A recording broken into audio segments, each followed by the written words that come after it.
Chag Sameach, happy Passover. It is such a pleasure to be here with each and every one of you, some of whom I have had the privilege of marching alongside for many years, and some of whom I am meeting today for the first time. And especially to gather during Passover, to gather together in honor of a holiday that celebrates liberation, and celebrates freedom. I can think of few things that we need as urgently as the lessons of this very day. Especially in a moment when we have a federal administration led by Donald Trump that is seeking to erase many of us in this crowd from the fabric of this very country.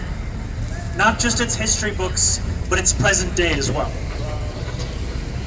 And at the core of that vision, a vision that does not include many, if not all of us, is an idea of politics as division, of safety as coming through the oppression of others, the exclusion that can take place so that we be safe within our own worlds, our own bubbles, our own homes, even if it means others be in cages. And I think in this moment, as in many other moments, of the words of the hostage families who reminded us, everyone for everyone, that our safety, our justice, our liberation, it is intertwined, no matter what it is that we speak of. And we know that as we fight pharaohs, as we fight fascism, it is all too tempting to think of it as coming from only one place, from only one man, when in fact it has ambassadors across this city. It has an ambassador in City Hall today.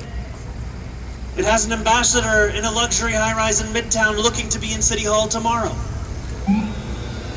And it has an ambassador in many of the educational and healthcare facilities across this city.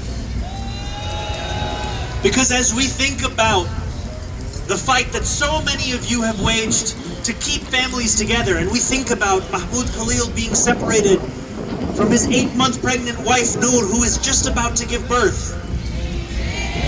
We must remember that that story doesn't begin and end with ICE agents coming out of unmarked cars to take a New Yorker from the lobby of their apartment building.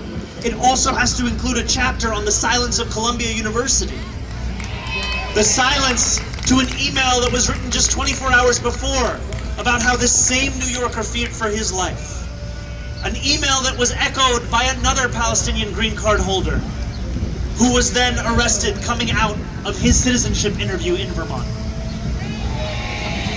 And so I am so proud to stand here, not just as one of the endorsed candidates for mayor of the Jewish vote and alongside Jews for Racial and Economic Justice, but also just as a New Yorker who understands that our fight is bound together.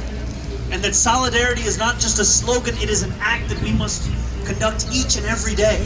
And that when we fight for freedom, it's not just freedom that is political, it's the freedom to also live in this city. Not simply without fear of repression, but to understand the words of Dr. King. What good is having the right to sit at a lunch counter if you can't afford to buy a hamburger? As Ruth was saying earlier, we know that story of freedom is part of these chapters that have been written about the high-rises around us and who the housing has been built for. And we know that in this moment in this city, when 1 in 4 New Yorkers is living in poverty, when 500,000 children go to sleep hungry every night, when more than 90% of New Yorkers agree that affordability is a serious issue, that this freedom is not just the right to live with our families in homes, but to be able to afford that home, to afford that dinner that we can share together as we break that bread.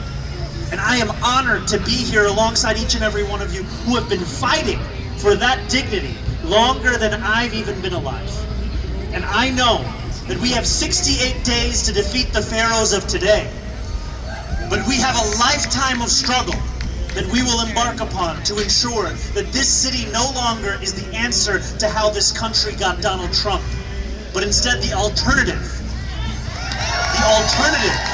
to what our city, what our country can look like, and the answer instead to what life could be if we were actually willing to do more than surrender, but instead willing to fight. Thank you so much, and happy Passover.